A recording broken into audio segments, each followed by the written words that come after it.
Bom dia. Bom dia a todos que estão nos vendo pelo canal do YouTube. Vou começar contando uma historinha para vocês. É uma parábola, na verdade é uma parábola. Parábola é uma história que você usa uma situação real para ensinar algumas verdades. Então, essa historinha, o título dessa mensagem é Deus está avisando. Deus está avisando. Você não pode depois falar, não me avisou. A partir de hoje você vai ter que falar, ele já me avisou.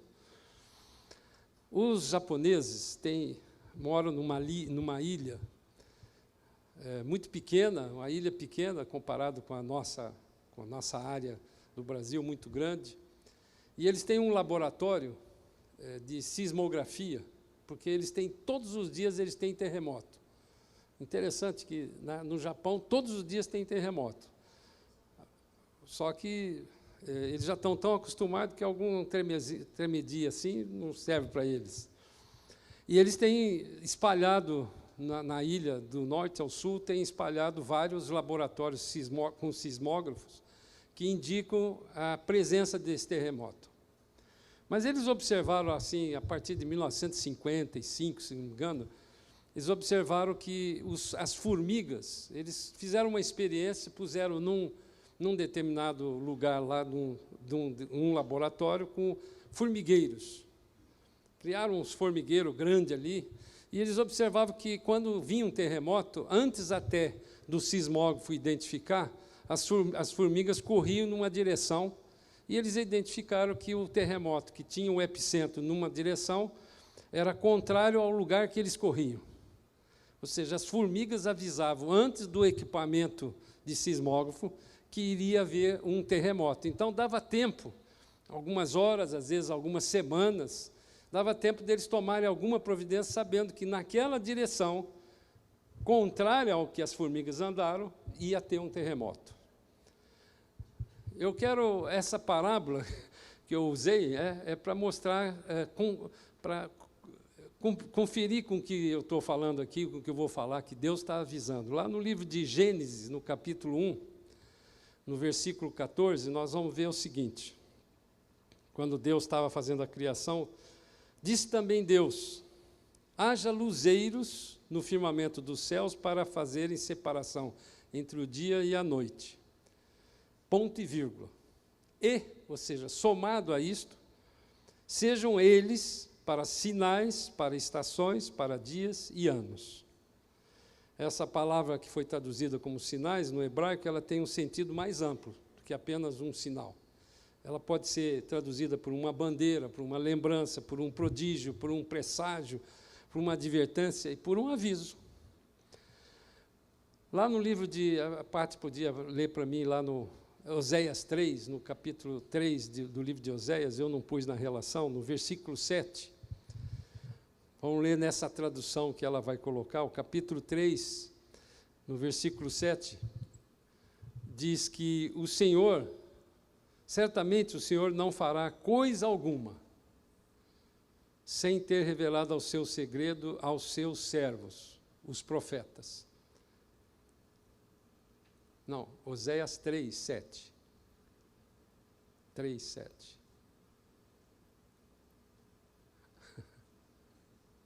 Está travado. É esse texto que eu li aqui. 7, não 1. Está mal hoje aí. Mas é esse texto que eu li, depois vocês conferem.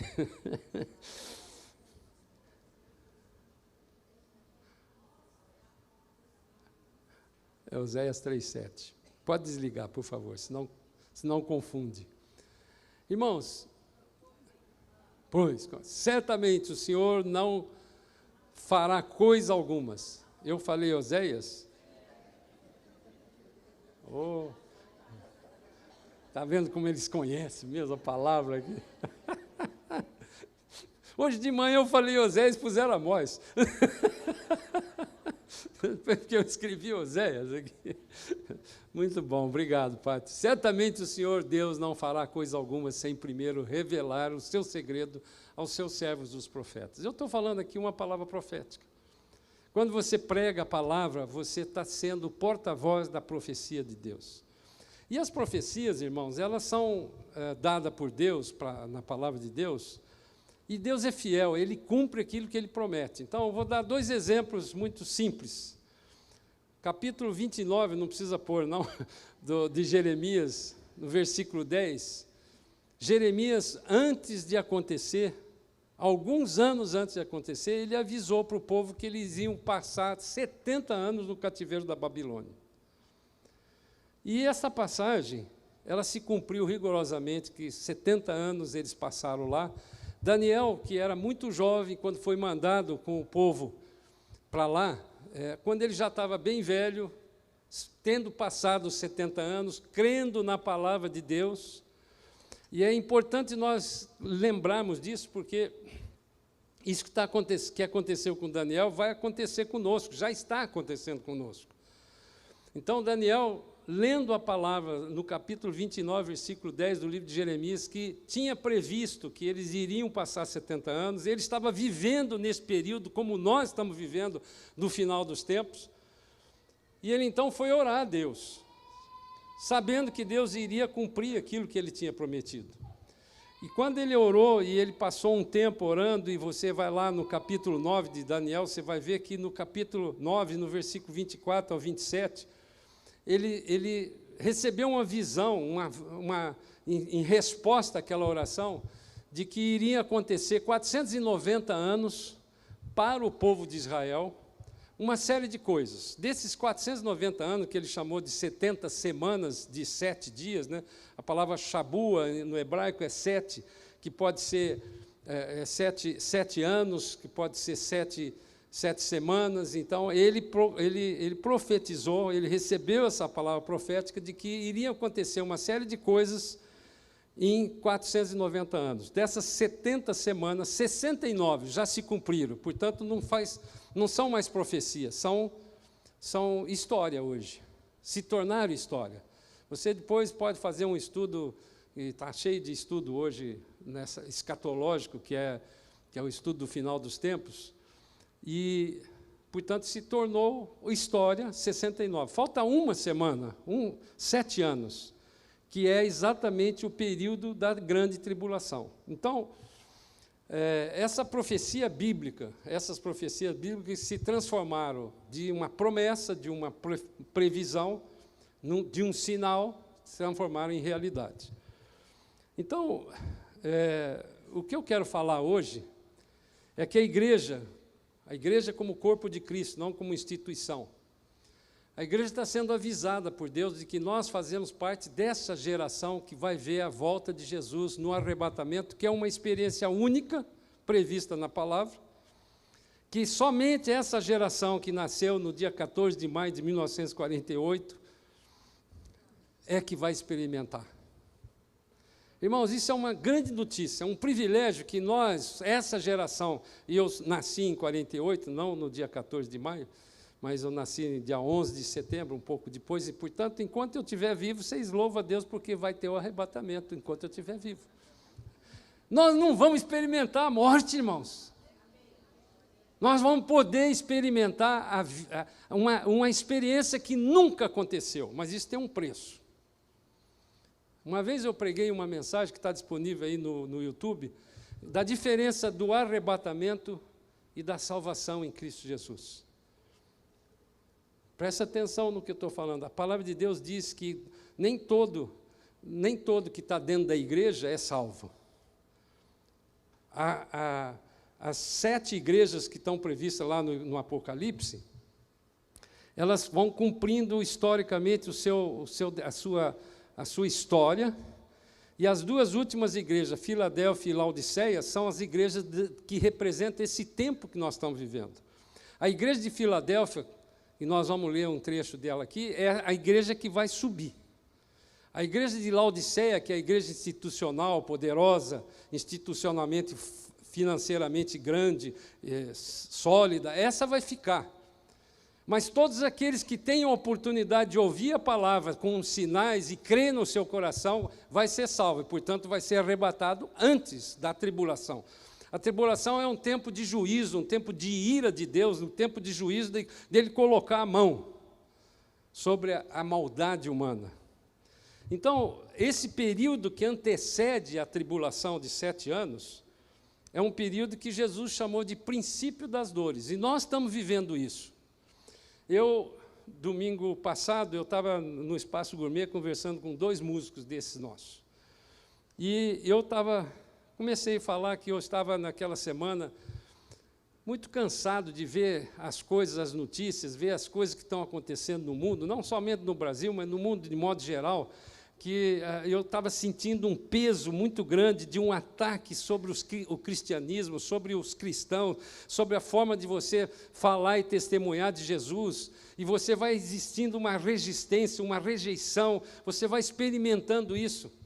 Muitos que estão aqui hoje, se eu fosse fazer uma pergunta de como é que você está se sentindo quando você dá um testemunho, quando você, no meio empresarial, que eu tenho visto isso, se você encontra, você vai ali, vai lá, vai acolá, você vai sempre encontrando um cristão enrustido lá, aqueles caras que são, que fingem ser cristão, mas não são, ou que estão frequentando uma igreja, mas ainda não tomaram uma decisão claramente.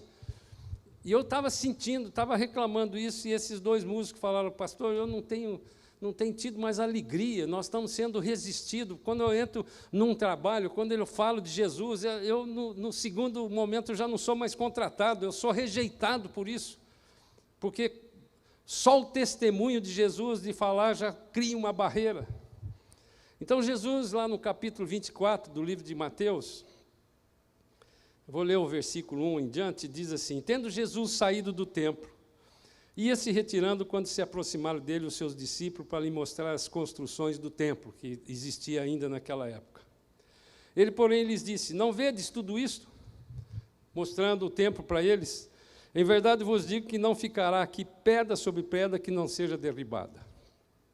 Esta profecia de Jesus se cumpriu 70 anos depois dele. Ou seja, 40 e poucos anos, ou quase 40 anos, depois que ele foi embora, ela se cumpriu. Hoje, você vai a Jerusalém, você só encontra um vestígio desse templo, que é o Muro da Lamentação, no fundo é a base do templo, que todo o restante foi demolido. Quando? Em 70 depois de Cristo, quando Tito, que era filho do imperador Vespasiano, derrubou, conquistou Jerusalém e acabou a nação de Israel. A nação de Israel deixou de existir a partir do ano 70 depois de Cristo.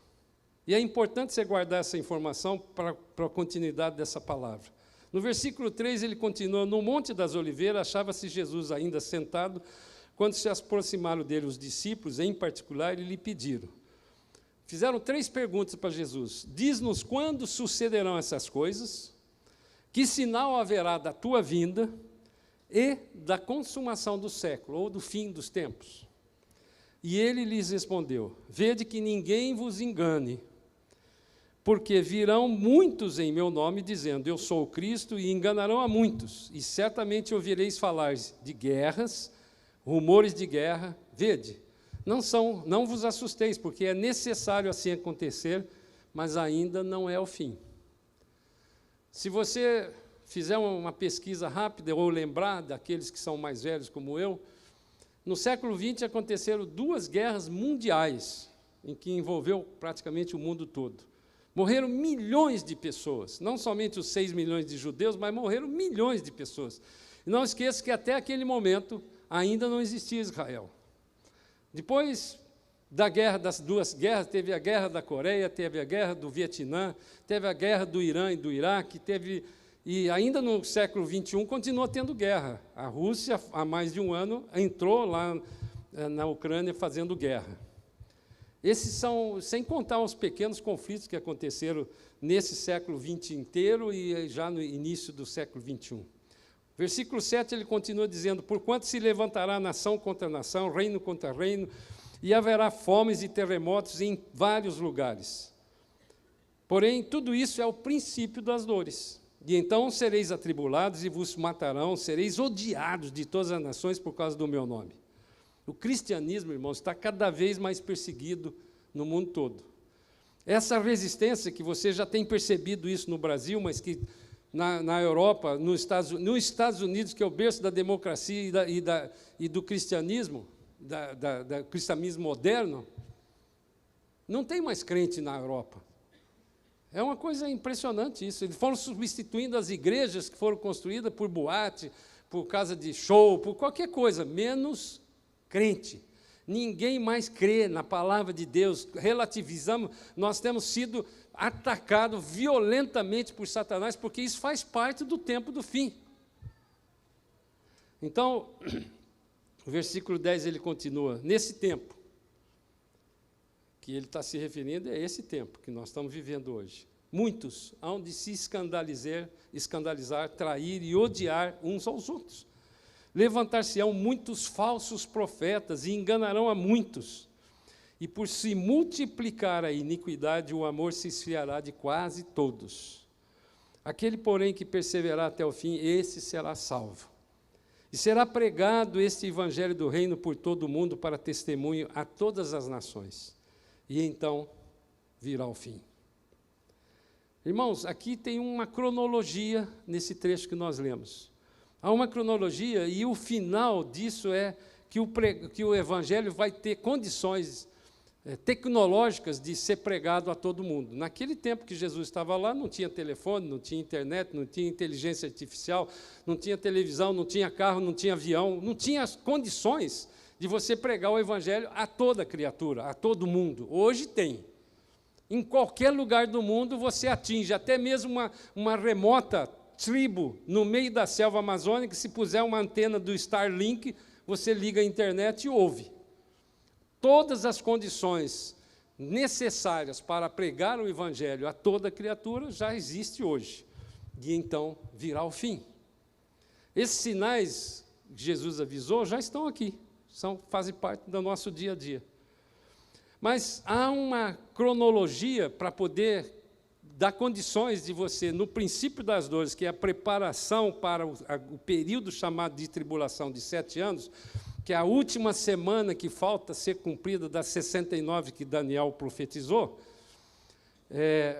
a primeira coisa que tinha que acontecer é que, para a tribulação, teria que existir a nação de Israel. Eu tenho uma coleção de livros do Macintosh, que era um cara que morreu, acho que em 1878, e eu lendo esse livro, eu fiquei impressionado como que um homem que naquela época, em 1878, lendo a Bíblia, ele começou a falar de Israel como se existisse naquele momento a nação de Israel. E nunca... Naquele momento não existia a nação de Israel, mas ele cria tanto na palavra que ele quando, em 1878, quando ele morreu, ele já tinha escrito um livro dizendo que Israel iria existir como nação.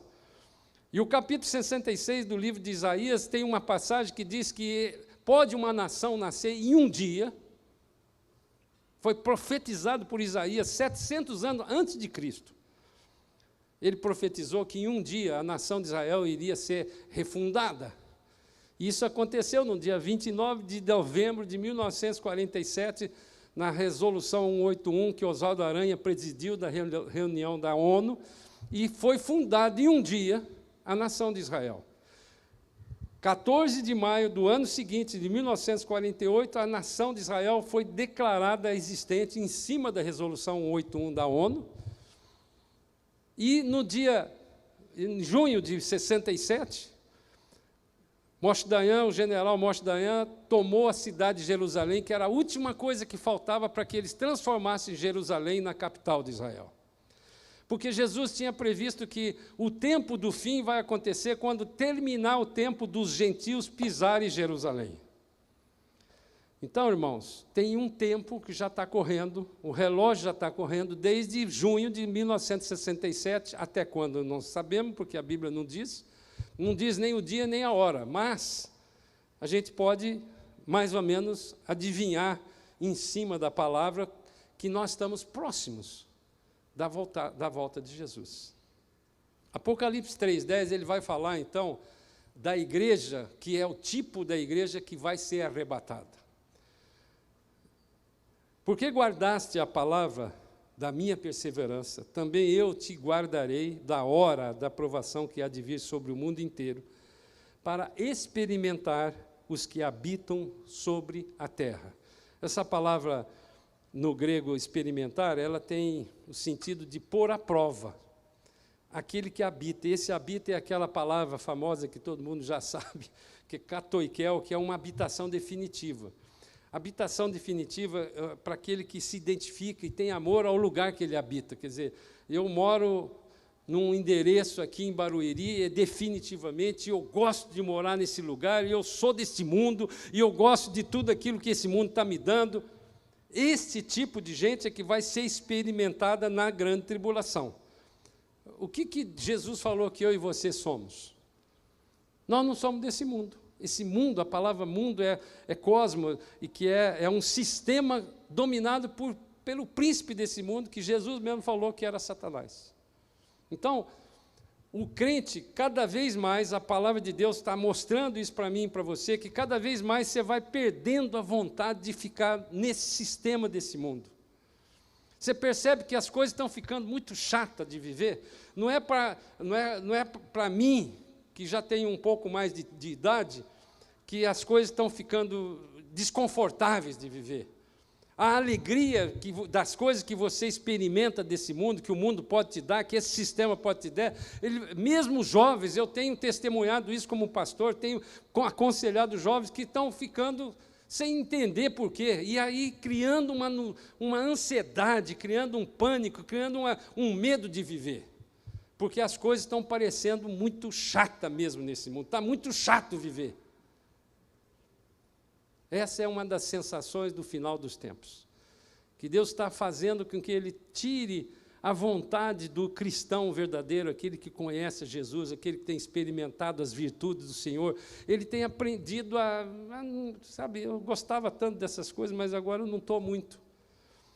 Para que Deus prepare a mim e a você para ser arrebatado, nós temos que ter essa visão escatológica, que é o estudo das coisas do final dos tempos. Prestar atenção, observamos os acontecimentos que estão acontecendo, discernimos no espírito cada passo que você está dando, o que está acontecendo. Você olha assim as coisas que estão acontecendo, você começa a perceber que há todo um plano de Deus conduzindo numa direção daquilo que eu e você queremos experimentar, que não seja daqui. E eu escolhi, então, na palavra de Deus, uma outra parábola, que a primeira que eu contei é uma parábola minha, agora eu vou falar a palavra de Jesus, que é o que vale. A parábola do semeador. Nós vamos encontrar ali dois grupos de personagens. O primeiro, o semeador, é o próprio Deus, que Ele dá a palavra. A palavra está aqui, disponível para mim e para você. Muitas pessoas não têm crido na palavra, não têm relativizado a palavra, muitos nem leem, nem têm coragem de ler, nem têm vontade de ler. Esse avanço dessa tecnologia tem nos dado uma grande vantagem de você se comunicar, mas uma grande desvantagem de tirar de você a vontade de pegar um livro e começar a escrever no livro, e estudar, e cavucar. Vem tudo pronto. Vem tudo pronto. Então, essa parábola, ela fala de Deus como semeador e fala do coração do homem, que tem quatro tipos de coração, ou 4 tipos de solo.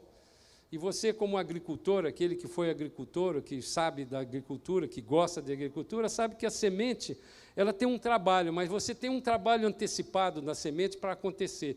Então, quando eu falar dessa parábola agora, que você já conhece, presta atenção, qual é o solo que está no seu coração? Que tipo de solo você está experimentando para poder frutificar aquela palavra que está caindo na sua mente agora, no seu coração? Mateus 13, 15, a primeira parte do versículo 15, ele diz assim: porque o coração deste povo está endurecido, de mau grado, ou seja, ele não presta muita atenção, de mau grado, eles ouviram com os ouvidos e fecharam os olhos. Então, Cada vez que a humanidade está rejeitando mais o ensinamento da Bíblia, ela vai mostrando que o coração está mais endurecido. Você concorda comigo, aquele que é crente mais antigo, que você falar de Jesus para as pessoas antigamente, você não tinha muita barreira para acontecer. Hoje, quando você fala, as pessoas não somente não creem, mas ela rejeita, ela te afasta, ela não quer saber se relacionar. Os crentes hoje têm tido dificuldade de viver no meio daqueles que não são crentes. A intolerância à palavra cristã tem sido cada vez mais aumentada. É uma coisa palpável isso. Mateus 13, 18, Jesus continua aqui. Atendei vós, ou seja, presta atenção. Ele está falando para os discípulos naquele momento, mas vale isso para mim e para você. Presta atenção, pois a parábola atendei vós, pois, a palavra do semeador. Presta atenção nessa palavra. A todos os que ouvem a palavra do reino e não a compreendem, vem o maligno e arrebata o que lhes foi semeado no coração. Há um trabalho de Satanás, é uma outra personagem que está aqui, ele fica prestando atenção daquilo que eu e você estamos prestando atenção. Então, ele vem, e o que foi semeado à beira do caminho é um solo duro, é um solo que passa roda, passa carroça, passa cavalo, e ali aquilo vai endurecendo. Então, quem andava de carro nas terras de terra, e sabia que aquilo é uma terra dura, que se você jogar uma semente, você não conseguiu preparar essa terra. Então, ele está comparando isso aqui, que o que é semeado à beira do caminho, é como se fosse uma palavra para ele, é um assunto marginal, um assunto sem muita importância. O versículo 20, ele continua. O que foi semeado em solo rochoso, da mesma forma, a rocha não nasce, a semente ali não frutifica. Esse é o que ouve a palavra e a recebe logo, com alegria. Mas não tem raiz, porque é rochoso. Não tem raiz em si mesmo, antes de pouca duração. E se lhe chegando a angústia ou a perseguição por causa da palavra, logo se escandaliza. É isso que eu falei do crente moita, né? Aquele crente que é crente, vai na igreja, todo domingo ele está aqui, ele está lá, ele vai nas igrejas. As igrejas estão cheias, irmãos. Alphaville, essa região que nós vivemos aqui, tem 18 igrejas, pô. E igrejas grandes. Quer dizer, graças a Deus que Deus tem usado Alphaville como um berço de evangelizando. Ele está evangelizando as pessoas. Mas aqui diz o seguinte, que o solo rochoso é uma palavra que não tem profundidade, é superficial. Ela está encontrando resistência no solo rochoso.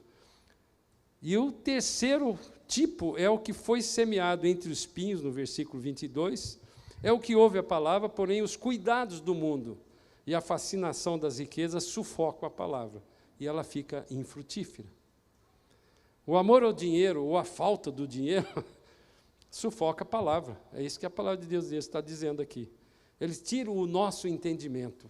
Nós precisamos prestar atenção nessa palavra que Deus está nos dando, profética, do final, do sinal dos tempos, e nós precisamos prestar atenção naquilo que Ele quer falar.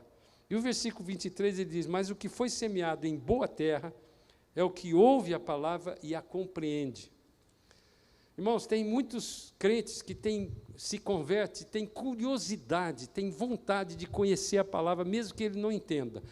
Eu me lembro que quando eu e a Raquel nos convertemos, praticamente foi 3 meses de diferença, a gente toda noite deitava, cada um abria a sua Bíblia e começava a descobrir na Bíblia aquilo que a gente não sabia. Então, muitas vezes eu parei, ou ela, eu tenho um negócio aqui que eu não entendi. Vamos ver se você entendeu. Se eu não entendi, nem ela também, nós anotávamos e perguntava depois para o pastor. E foi assim.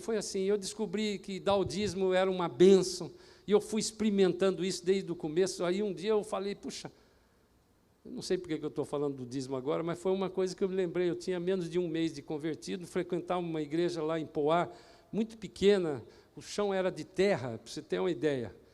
E eu notei, observando, quando cheguei a primeira vez, que eles tinham na entrada assim, um papel em que ele mostrava o nome de todos os crentes e quanto eles davam de dízimo.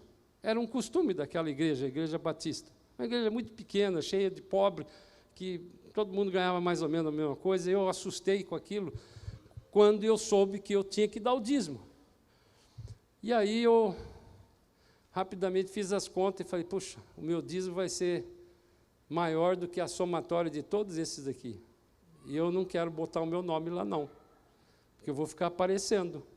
Chamei o pastor e falei para ele, vou te dando um cheque aqui, mas, por favor, não põe o nome lá. Quando ele viu o cheque, eu falei, não, eu vou acabar esse sistema, sem problema. Então, eu aprendi a ser pastor, agora também enxergar essas coisas. Irmãos, eu fui experimentando as coisas assim, eu tinha curiosidade, como eu tenho até hoje. Depois de 30 e tantos anos de crente, todo dia eu descubro uma coisa na palavra, isso é um tesouro tremendo. Então, essa terra afofada, preparada, que Deus tem feito, é importante que você e eu compreendamos qual é o tipo de terra que você está disponibilizando no seu coração para ouvir a palavra. Então, agora eu quero dar a boa notícia. A boa notícia daquele que é desses 25% que tem a terra boa, está lá no livro de 1 Tessalonicenses, no capítulo 5, versículo 1.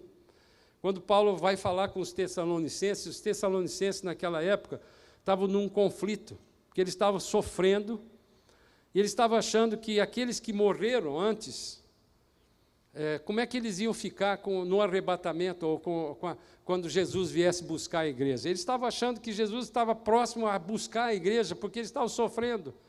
Mas eles tinham uma dúvida, como é que faz com aqueles que já morreram? Então, Jesus falou no coração, profeticamente, para Paulo, e Paulo explicou isso para eles, como está explicando para nós. Ou seja, no arrebatamento, aqueles que já morreram antes do arrebatamento vão subir primeiro, vai tocar a trombeta e nós vamos ser puxados. Mas vamos encontrar com eles nos ares, como está dentro da palavra. Então, capítulo 5, versículo 1 de 1 Tessalonicenses, ele diz assim, irmãos, relativamente aos tempos e às épocas, lembra que eu li lá, capítulo 1 de Gênesis, versículo 14, que fala dos tempos e das épocas? Então, relativamente a esses sinais, não há necessidade que eu vos escreva. Pois vós mesmos já estáis inteirados com precisão de que o dia do Senhor é um período que vai começar no arrebatamento, que é instantâneo, e começa os 7 anos de tribulação, que esse período de 7 anos de tribulação é o período da ira de Deus e da justiça de Deus, que ele vai botar a mão sobre o povo de Israel, que não aceitou Jesus como Senhor e Salvador, não entendeu que ele era o Messias, e sobre todo o restante da humanidade que ficou, seja aqueles da igreja de Laodiceia, seja aqueles que não conhecem Jesus, vão ter ainda a oportunidade de se converter, porque o Espírito Santo, embora tenha saído a igreja, não saiu o Espírito da terra. O Espírito Santo de Deus sempre esteve na terra, antes da igreja e depois da igreja. Então, é importante você saber que aquele que pertence à igreja de Laodiceia, ou seja, que está enraizado nesse mundo, que está gostando dessas coisas que estão aqui, eles ainda continuam tendo chance de ser salvos em Cristo Jesus, como nós somos. Só que nós estamos vivendo no tempo da graça, e no tempo da tribulação acabou a graça. Então, para você ser salvo, você vai ter que deixar de fazer alguma coisa exigida pelo anticristo, que entre essas coisas vai ser a marca da besta. Mas não se preocupe, que a marca da besta só vai acontecer por um processo de ritual de adoração. Você já não vai estar aqui mais, amém? Então, versículo 2, ele continua, pois vós mesmos estáis inteirados com precisão de que o dia do Senhor vem como ladrão de noite. Ladrão não entra na sua casa avisando, vou avisar. O que está acontecendo aqui são sinais que nós estamos sendo avisados, que vem um dia o ladrão. No versículo 3 ele continua, quando andarem dizendo paz e segurança, eis que lhes sobrevirá repentina destruição, como vêm as dores de parto. Aqui está para dar à luz, e de nenhum modo escaparão. A mulher, quando fica grávida, ela sabe que em torno de 9 meses vai nascer a criança. Pode acontecer 6 meses, prematuro, pode acontecer com 7 meses, pode acontecer com 8, até com 9 e uns dias a mais, porque talvez tenha errado a conta. Mas sempre sabe que vai acontecer num período até 9 meses. Nós estamos sendo avisados. Há quanto tempo Deus tem avisado desses sinais todos? Todos os sinais que estão na Bíblia, eu posso dizer isso porque eu sou um estudioso de escatologia há muito tempo. todos os sinais que tinham necessidade para cumprir a volta de Jesus já foram cumpridos. Com exceção do tempo dos gentios vivendo lá na cidade de Jerusalém, ou dominando a cidade de Jerusalém, que nós não sabemos. Tem um número de pessoas que Deus quer que seja salvo. Nós não sabemos qual é esse número. Jesus, quando perguntaram para ele, naquele momento, ele como homem, nem ele sabia, como homem. Então, ele continua no versículo 4 aqui de 1 Tessalonicenses 5, dizendo: mas vós, irmãos, não estáis em trevas. Nas trevas você não consegue enxergar, para que esse dia, com letra maiúscula, como o ladrão vos apanhe de surpresa. Porquanto vós todos sois filhos da luz e filhos do dia. Nós não somos da noite nem das trevas, e assim, pois, não durmamos como os demais. Pelo contrário, vigiemos, toma cuidado, presta atenção, e sejamos sóbrios. Ele quis dizer o seguinte: leva a sério isso que nós estamos falando. Ora, os que dormem, dormem de noite, e os que se embriagam, é de noite que se embriagam. Nós, porém, somos do dia, sejamos sóbrios. Ele repete: revestindo-nos da couraça da fé e do amor. A fé é em Cristo, e o amor de Cristo, irmãos, ele é uma couraça de proteção para o final dos tempos. Fica ligado nele, cola em mim. Não tem um hino aí de um... Cola em mim, não lembra desse hino? Cola em mim. É benção, irmãos, é benção. Então, cola no Senhor. E tomando como capacete a esperança da salvação. Eu quero dar uma dica aqui para vocês.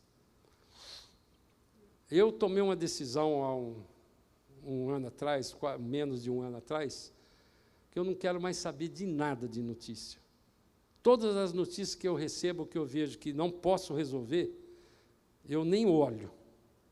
Quando eu passo assim a mão no meu celular, no YouTube, por exemplo, eu já não estou nem vendo mais YouTube, nem Instagram, porque é tanta notícia ruim, Quando eu vejo a cara daqueles políticos, seja de um lado ou de outro, eu pulo, não quero saber, eu não quero saber. Tem alguma coisa que você possa fazer que nem o voto seu vale? Só vale o quê? Oração. Nós só vencemos a guerra como cristão orando, irmãos. A Bíblia diz para a gente orar pelos nossos governantes, porque são eles que estão trazendo sobre nós ou o peso da opressão ou o peso da libertação. Então, nós só podemos orar. E Deus tem o controle completo, e nós estamos, no final dos tempos, cada vez piorando mais a situação. Então, não é que vai melhorar.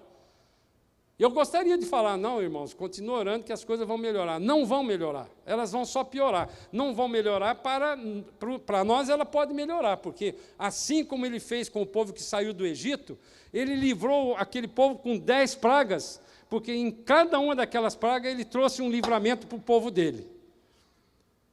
Mas as coisas só pioraram naquele momento. Deus endureceu o coração do faraó, porque o coração do faraó já era duro para as coisas de Deus. Então, a profecia de Isaías, Jesus mesmo, nesse trecho que nós lemos aqui, ele fala que ele vai endurecer ainda mais o coração daqueles que estão com o coração endurecidos. Então, há um plano de Deus preparando para o final dos tempos, que as coisas só vão piorar. Para eles, para nós estamos preparados para ficar longe desse sistema e se preparar para subir nesse dia glorioso que será o dia do arrebatamento. Amém? E ele, então, diz assim no versículo 9: porque Deus não nos destinou para a ira, mas para alcançar a salvação mediante o nosso Senhor Jesus Cristo, que morreu por nós, para que, quer vigiemos, quer durmamos, vivamos em união com Ele. Esse é o segredo.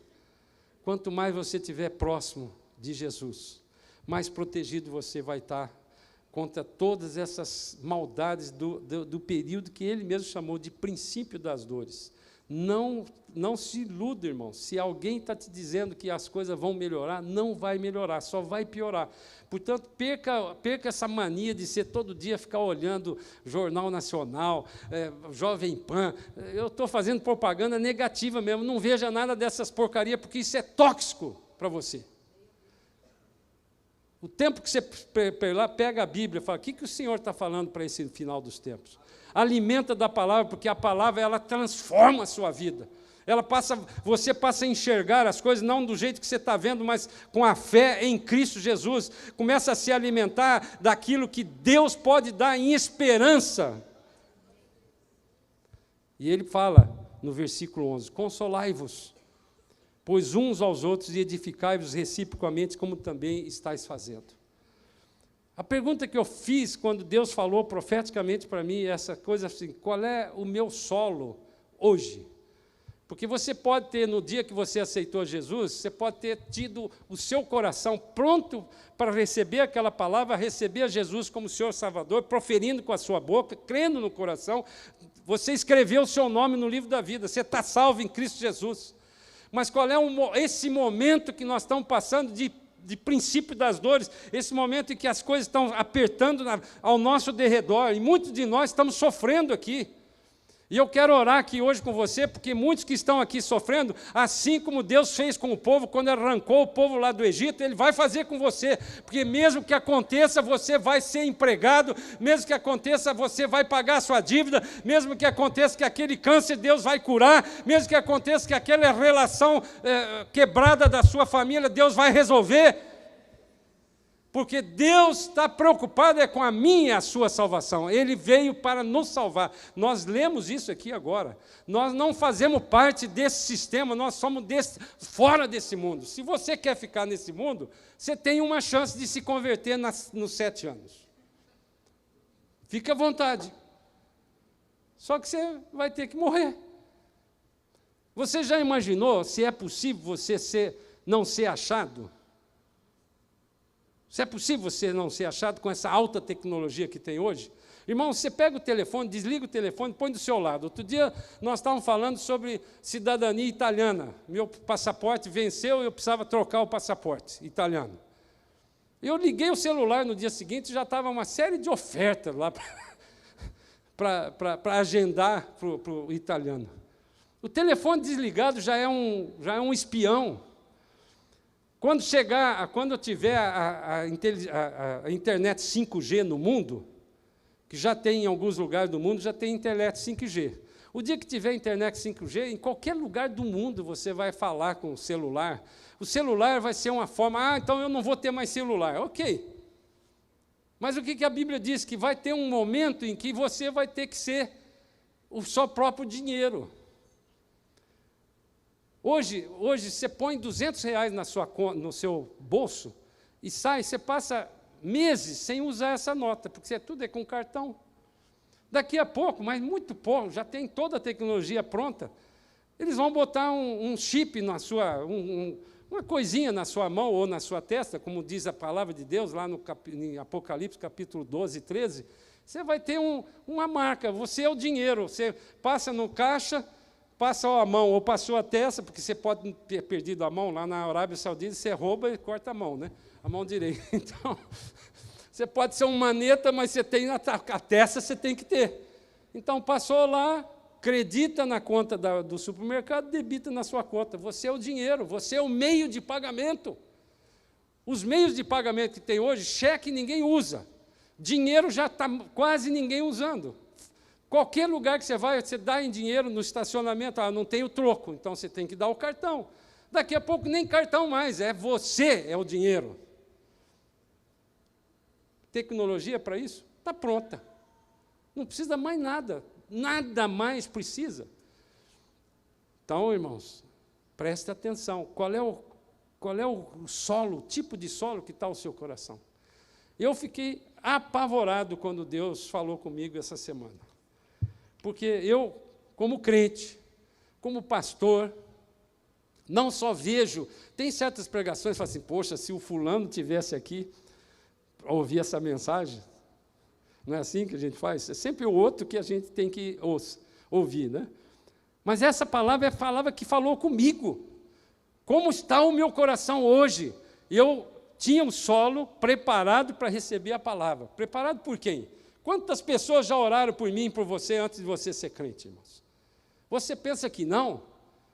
Eu até hoje, como crente, de vez em quando eu recebo, como pastor eu recebo. Irmãos, eu estava pensando em você, eu orei por você.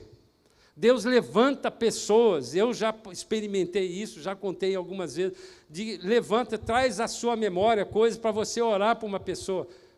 O meio espiritual, o ambiente espiritual, Deus trabalha com isso. Quando Ele quer salvar alguém, Ele faz de tudo para você, mesmo que ninguém ora por você. Eu sou de uma família que nunca ninguém orou por mim. Minha família foi criada, toda ela foi criada no Evangelho. A primeira pessoa da minha família que se converteu foi a minha mulher, que nunca teve um evangélico na família dela. Nunca. Ela foi a primeira. Deus faz dessas coisas, irmão. Então, nós precisamos compreender que Deus está interessado em salvar a humanidade, o maior possível, a maior quantidade possível. Mas o seu coração tem que estar preparado para receber a palavra e ser salvo agora. Essa geração que vai subir sem experimentar a morte, ela tem uma diferença em relação à geração anterior, a todas as outras gerações anteriores. Para terminar, a parábola das virgens, das 10 virgens, as 10 eram virgens. Todas tinham a lâmpada na mão, que era tocada com o combustível, era o óleo. O óleo é o símbolo do Espírito Santo. Todas tinham a lâmpada que tinha o óleo. Só que as 5 nécias, as 5 que não eram sábias, gastaram esse óleo. Estavam muito mais com o coração na vontade de fazer as coisas, e quando veio o noivo, para abrir a porta para eles entrarem no arrebatamento, que representa o arrebatamento, ali a parada das 10 virgens, para mim, hoje eu tenho absoluta certeza que as 5 nécias representavam a igreja de Filadélfia, a igreja de Laodiceia, e as 5 sábias que tinham o óleo, eram as que representavam a igreja de Filadélfia, que vai subir. Não deu tempo para elas, porque foi num piscar de olho. Presta atenção naquilo que ainda dá tempo, nós estamos vivendo no tempo da graça. O tempo da graça acaba no dia do arrebatamento e, nas 7 anos, vai ser o tempo da ira e da justiça de Deus. Você vai ser salvo? Vai. Mas vai ser pela morte. Você não vai poder testemunhar que você ama Jesus. Você não vai poder... O nível de rejeição hoje já é grande para o cristianismo. Imagina na tribulação, que não tem mais limite.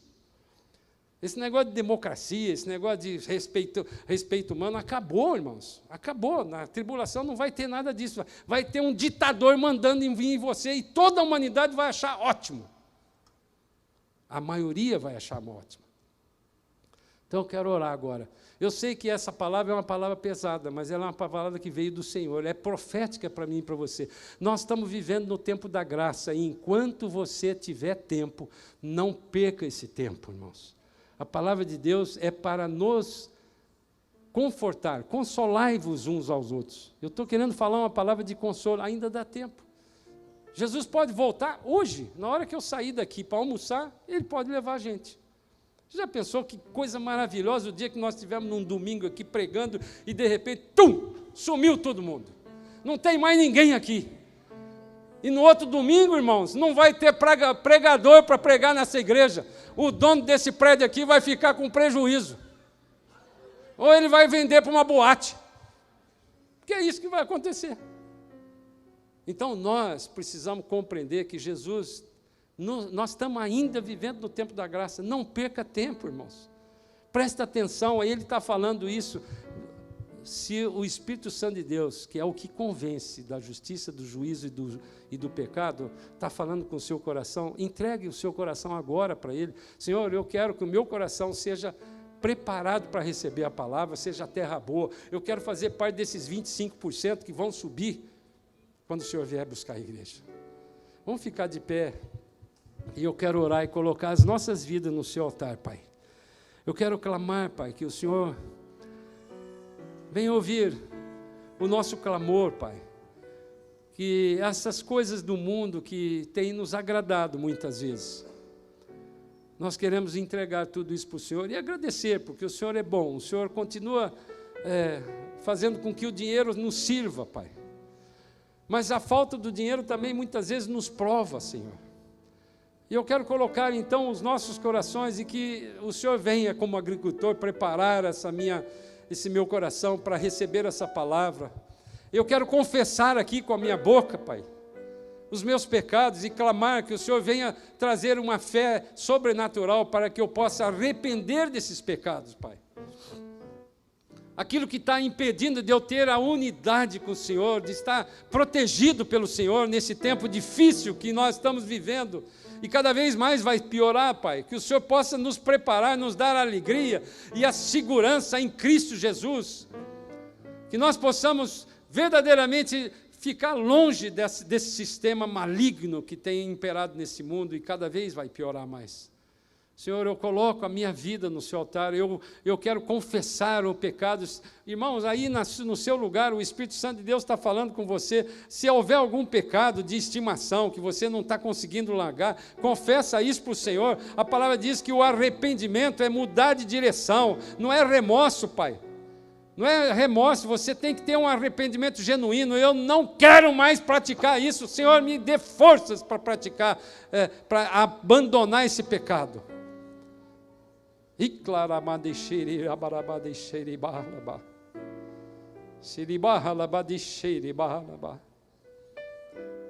Oh, Jesus. Senhor, fala com cada um de nós, Pai. Que o Espírito Santo de Deus, que é aquele que nos convence, possa mostrar àqueles que ainda não conhecem a Jesus como Senhor e Salvador. Que haja aqui um arrependimento de pecado e que nós possamos nos entregar agora verdadeiramente ao Senhor, Pai. Aquele que ainda nunca confessou com a boca e nem creu com o coração, vai fazer isso agora, em nome de Jesus. Se o Espírito Santo de Deus te convenceu hoje, irmão, se você, mesmo que seja um frequentador de igreja, mas não tem certeza da sua salvação, que se ele vier buscar a igreja hoje, você não tem certeza que você vai subir com ele, você confesse isso ao Senhor e clame para que Ele te tire deste lamaçal da perdição e te coloque na rocha firme que é Jesus. Oh, Pai, faça isso mesmo na minha vida e na vida de cada um de nós que estamos aqui, mesmo que sejamos pastores, apóstolos, bispos, crentes velhos, diáconos, qualquer título que nós tenhamos. Pai, nós queremos fazer parte desse grupo que vai subir, que é a igreja do arrebatamento, Pai. Eu quero ser parte dessa igreja fraca, que é a igreja da Filadélfia, porque ela é fraca, mas guardou a palavra com perseverança. Será arrebatada imediatamente, antes dessa grande tribulação que irá acontecer sobre o mundo, da manifestação da ira e do julgamento do Senhor sobre essa terra, que tem rejeitado o Senhor como Senhor e Salvador da sua vida. Pai, que nós possamos compreender, abre os nossos entendimentos, nossa visão, o nosso ouvido, Pai. Nós possamos compreender que Jesus é muito bom, que Ele é misericordioso, mas Ele é justo também. Obrigado porque o Senhor nos escolheu, Pai, nos escolheu para passar a eternidade com o Senhor. Obrigado porque nós estamos vivendo ainda no tempo da graça, Pai. Pai, ainda eu quero, aproveitando que o Senhor está falando conosco aqui, que o Senhor possa trazer um espírito de cura agora sobre essas pessoas que estão aqui agora. E mesmo aqueles que estão nos vendo pelo YouTube, seja agora ou seja num dia que eles vão ver esse culto. O Senhor traga um espírito de cura. A sua palavra diz, e eu creio nela, Pai, que Jesus levou sobre si as nossas enfermidades. Portanto, se há alguém aqui com algum tipo de enfermidade, eu repreendo no nome poderoso de Jesus. Sai agora, no nome de Jesus. E eu agradeço, Senhor, por tudo que o Senhor tem feito nas nossas vidas. E eu te peço que o Senhor venha fazer com que essa semana nós possamos experimentar na prática um milagre sobrenatural, Pai. Um milagre que somente o Senhor pode fazer. O Senhor é aquele Deus do impossível que traz à existência aquilo que não existe ainda. E em nome de Jesus, eu te peço isso, para a honra e para a glória do seu nome. E que a graça de Jesus Cristo, que o amor de Deus, e que as consolações do Espírito Santo de Deus, a comunhão do Espírito Santo de Deus, possa estar com cada um de nós hoje e para sempre. Amém. Vamos na paz do Senhor. Boa semana.